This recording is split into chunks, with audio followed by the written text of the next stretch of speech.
Hah? Oh iya. Nanti.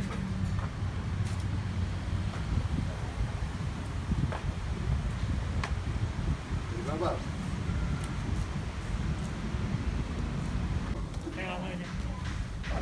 Ya, mau. Silakan.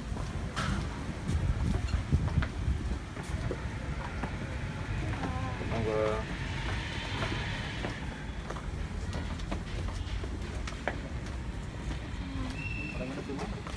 Ini di hotel. Ini Mas, siapa namanya? Tadi Oh, Adit. Kita mulai jelasin sejarahnya dari mana? Sini aja bukan mana? Mau ambil foto dulu sini nggak? Nggak usah. Boleh. Mau ambil dulu. Oke. Ngejelasin dulu aja di mana? Oh, di sana dalam aja ya.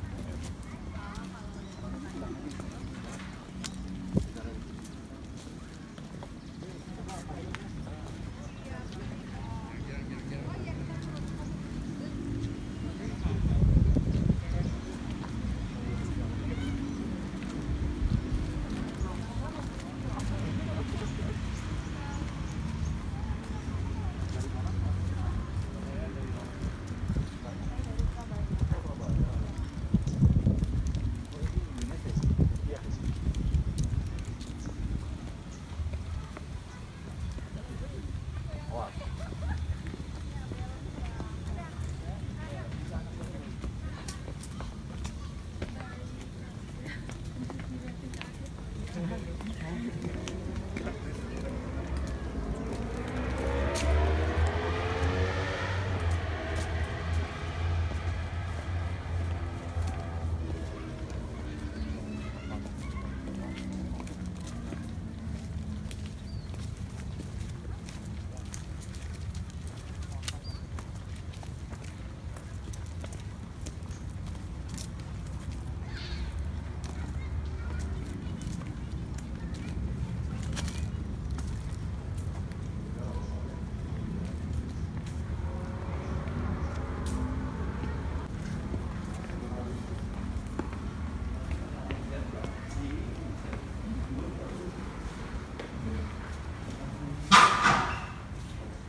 Mas, Mbak, mohon maaf, saya minta waktunya sedikit buat jelasin sejarah singkat Gua Sunyaragi-nya. Sebelumnya saya maaf pakai masker, barangkali agak kurang kedengeran ya.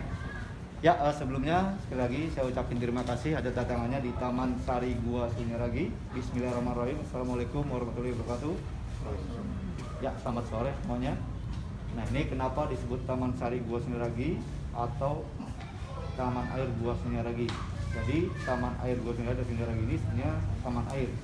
Hubungan airnya tidak berfungsi, jadi tidak ada airnya lagi. Jadi tinggal cerita aja. Nah, ini dulu yang disebut Segaran Amparan Jati. Jadi segaran itu air atau danau yang melingkup Taman Sari ini dan pohon-pohon jatinya. Dan ini mohon maaf guanya bukan alami, sengaja dibikin. Nah, itu kayak ruangan kayak dibikin gua-gua gitu. Nah, ini dengan sesuai tempatnya atau namanya Sunyaragi. Sunya itu sunyi, ragi itu raga. Jadi tempat nyepinya di yang sepi atau di sini kasarnya ini sunyi raga. Nah, itu kasar lain buat bersihin badan kita. Nah, ini Taman Sari ini tempat bermain dan fungsi utamanya buat meditasi atau tapa atau tafakur. Dan di sini mohon maaf bangunannya beda dengan yang lain.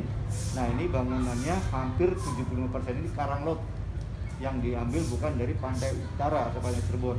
Nah, ini diambilnya dari pantai selatan yang ada sedikit bantuan di luar tenaga kitanya plus buat bikinan dan buat bantu bawa ke sini juga. Nah, ada di sini nggak ada pantangan, kita bebas boleh foto-foto nanti di dalam. Tapi mohon maaf bukan saya nakut-nakutin yang buat mbaknya nih. Nanti di sini ada salah satu patung yang nggak boleh dipegang sama negara perawan yang belum menikah. Namanya patung perawan Sunti. Jadi istilah perawan Sundi tersendiri itu perawan tua yang gak laku nikah sampai meninggal nggak dapat jodoh. Nah itu mitos dan sugestinya, apabila yang menyentuhnya seorang gadis atau perawan yang belum menikah, nanti susah jodohnya, nggak dapat suami kasih ngomong. Nah itu kan bentuknya beda ya, kalau dulu bentuknya perempuan, nah hubungan rusak kita ganti dengan patung biasa. Dan mohon maaf juga, ini tergantung keyakinan kita. Sampai sekarang mohon maaf masih nyata dan bukti juga. Nah itu keyakinan kita sendiri, kalau kitanya percaya, mitosnya sampai sekarang masih bukti. Nah itu nanti lebih lanjutnya saya jelasin di dalam. Nah ya maaf, ini Taman Sari Gua Sonagi, mohon maaf dibikin dan dibentuknya ini tahun 1596 sampai 1788 oleh keturunan dari Syekh Hidayatullah atau Sunan Gunung Jati. Nah ini lebih lanjut nanti kita ke dalam sambil saya jelasin atau Taman Air Gua Singaragi. Jadi Taman Air Gua Singaragi ini sebenarnya taman air. Hubungan airnya tidak berfungsi, jadi tidak ada airnya lagi, jadi tinggal cerita aja. Nah ini dulu yang disebut Segara Para Jati. Jadi segara itu air atau danau yang mengikuti Taman Sari ini dan pohon jatinya. Dan ini mohon maaf buahnya bukan alami, sengaja dibikin. Nah itu kayak ruangan kayak dibikin buah-buah gitu. Nah ini dengan sesuai tempatnya atau namanya Sunyaragi. Sunya itu sunyi, ragi itu raga. Jadi tempat isinya jual sepi atau yang sunyi, kasarnya itu sunyi raga. Nah itu kasarnya itu buat bersihin badan kita. Nah ini Taman Sari tempat bermain dan fungsi utamanya buat meditasi atau tapa atau tapakur. Dan di sini mohon maaf bangunannya beda dengan yang lain. Nah ini bangunannya hampir 70% ini karang lokan, sudah dibuat oleh foto nanti di dalam. Tapi mohon maaf bukan saya nakut-nakutin yang buat semuanya nih. Nah di sini ada salah satu patung yang nggak boleh dipegang sama anak perawan yang belum menikah. Namanya patung perawan suci. Jadi istilah perawan suci tersendiri itu perawan tua yang galak menikah sampai meninggal nggak berjodoh. Nah itu mitos dan sugestinya, apabila yang menitunya seorang gadis atau perawan yang belum menikah, nanti susah jodohnya, nggak dapat suami kata ngomong. Nah itu kan bentuknya beda ya. Itu anak kecil kampung. Biasanya enggak banyak.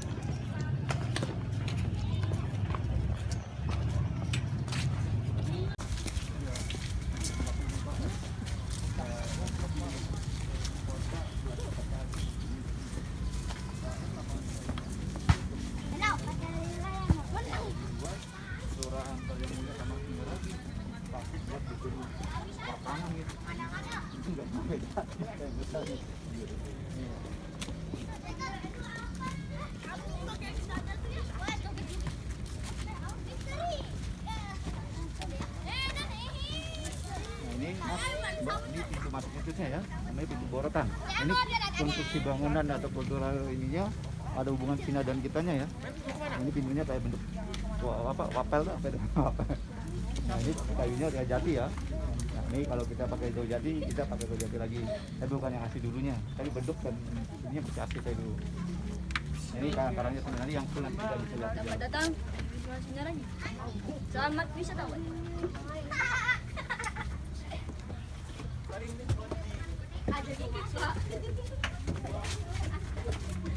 Pas pingin nih kuat hangat lalu udah masuk kemarau juga. Nah ini bangunan nah ini pusat ikon lagi ini yang buat orang-orang yang dilihat. Nah, ini batu karangnya kelihatan semua sini. Nah ini sebenarnya gua-guanya kayak gimana ya, ini guanya bukan kayak alami sambil kita masuk sambil merangkak atau gitu ya. Dan ini ruangan aja, buah pohon, buah kawal, ini semua ya.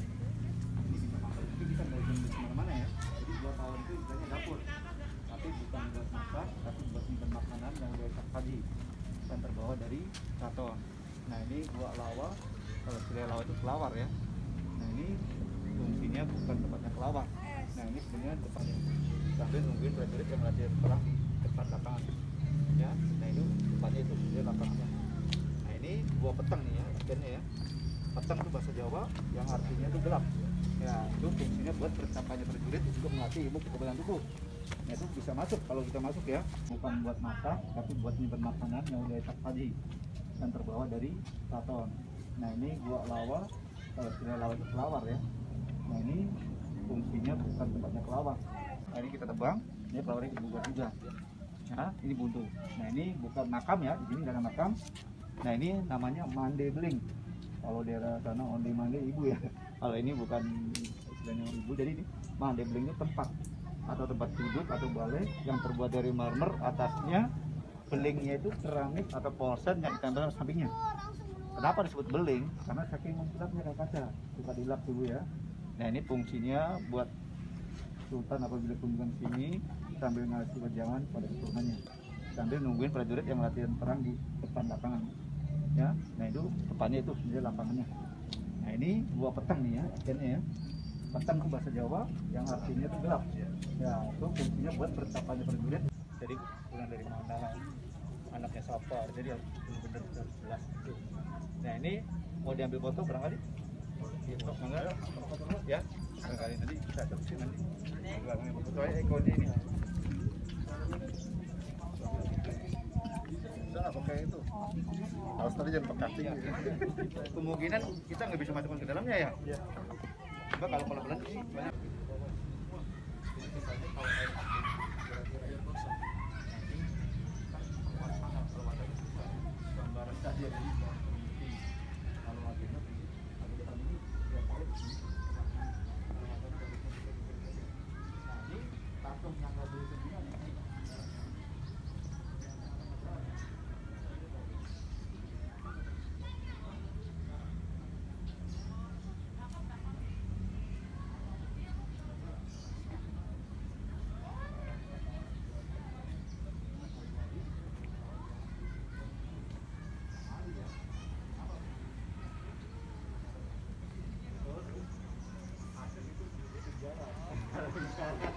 Jadi orang nggak bisa lanjut gitu. Jadi orang dulu bilangnya enggak bela. Ya itu bisa jadi kenapa? Nggak dapat jodoh. Orang yang mau ngamar karena pintunya ketutup jadi balik lagi. Orang yang mau ngapel gini juga jadi balik lagi gitu. Ya istilah gitu. Jadi istilah lagi. Jadi kalau kita mau cari jodoh atau gimana harus benar-benar bebas bobotnya apa jelas. Jadi keturunan dari mana, anaknya siapa. Jadi harus benar-benar harus jelas gitu. Yang tinggi, soalnya ini pintunya pendek, terus sempit ruangannya. Kita barangnya foto berdua dulu. Ya, di belakang atau nggak apa-apa? Di belakang. Mau orang kali mau depan turun ya, samping aja nggak apa-apa. Ya.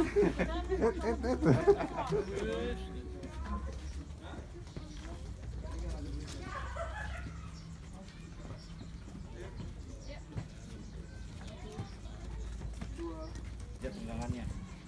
Nah, itu belakangnya itu keretanya. Sebenarnya kalau air masih berfungsi, itu belakang itu tampungan air. Ya itu nanti bisa keluar airnya dari belalainya. Air mancur gitu ya.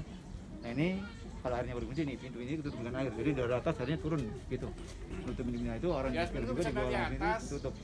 Jadi orang tutup itu tutup. Jalannya lewat mana? Dua lantai.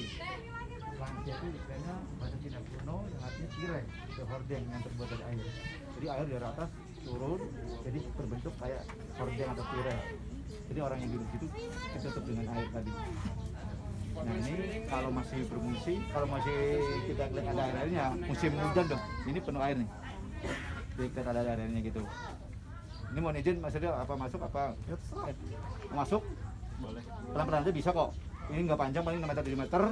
Nah ini pakai HP center boleh kalau mau tahu dalamnya, soalnya kalau nggak pakai center tuh gelap ya. Itu aja di Ya. Stop. Kakak yang depan mau nganterin.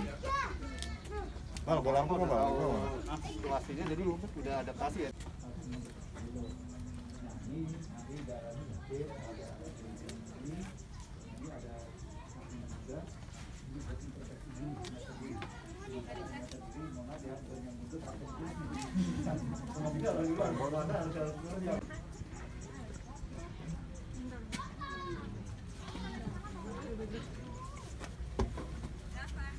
Ini dua petang. Kita memasuki Goa Petang. Petang artinya gelap. Ya, hati-hati.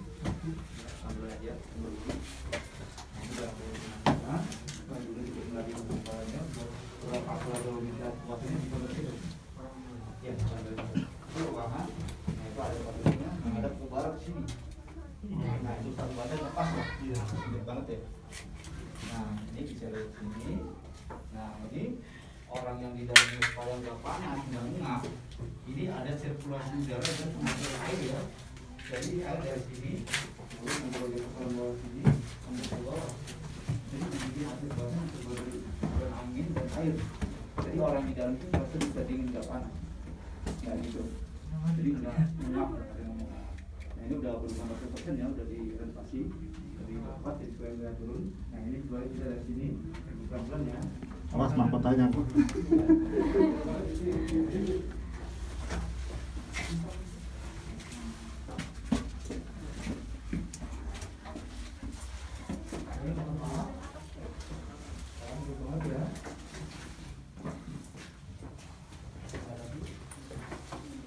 Untung kita langsing ya.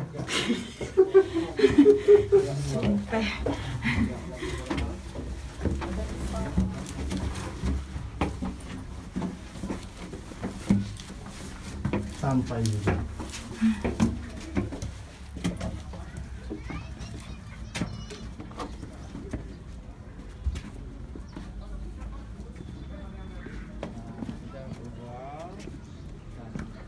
Di sini ada 2 ruangan ya. Nah sebelah kanan ada Kaputra. Kamar Kaputra itu buat laki atau putra. Jadi kamar Kaputra itu istilah aja, jadi bukan buat nginep atau tempat tidur ya. Nah itu tempat tidurnya atau nginepnya tadi yang kita dijelasin yang pertama awal, gedung Pesanggerahan dan Pendopo. Itu dibikin 1828. Nah itu setelah saya bikin situs ini, baru bikin yang di tadi, yang gedung Pesanggerahan tadi, yang 1848 oleh Bunda Ratu Adimah yang bikin situs ini. Itu Ibunda Pangeran Kararangan Arya Cirebon ya. Nah ini sebelah kiri ada kamar Kaputren, putri atau perempuan. Jadi antara laki dan putri itu terpisah. Jadi sebelum kita jadi satu atau nikah, ini terpisah dulu. Satu yang terpisah atau bukan maksudnya jadi bisa dulu. Nah ini fungsi utamanya ini buat pembelajaran.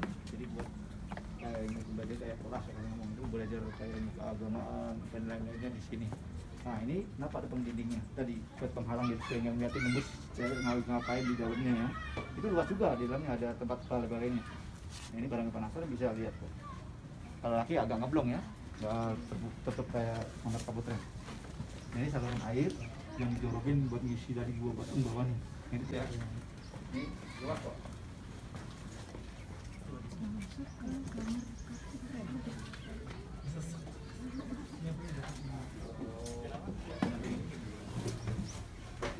Tadi kata yang cewek, yang putih bulit, ngeliatin kami ngapain situ. Ini sebenarnya versi dulunya ada buletnya, ada atapnya dalam pemugaran yang pertama tahun 70-an, pro dan kontra dan cagar budaya. Jadi ini dalam sketsa atau gambar yang peradaban pasti yang pertama itu nggak ada atapnya, jadi hari ini kita nggak kasih atap. Tapi kalau yang punya versi yang lamanya ini ada atapnya di belakang. Jadi antara kamar Kaputren dan putri ini ada tutupnya. Jadi Jadi kepanasan apa ya? iya, kalau terbuka ini kan nggak mungkin. Ini juga makanya sebenarnya kayu jatinya atau papan jati sampai ke sini. Jadi nutupin ini lantai semua. Jadi kesannya supaya nggak merubah bentuk. Jadi kita kasih papan jati gitu. Ini papan jati semua di atas sini ya. Nah, ini bak mandi juga, dalam juga di sini di pojok.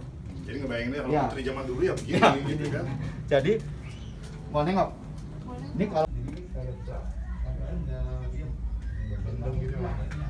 Jadi kayak orang pegang ya. Kalau dulu nggak dipegang lagi, jadi orang berdiri dan ngatur gitu. Ya. Yo, enak ya. Jadi nggak usah dari ini, akhirnya nggak dipegangi gitu. Jadi nggak diatur aja kalau orang yang di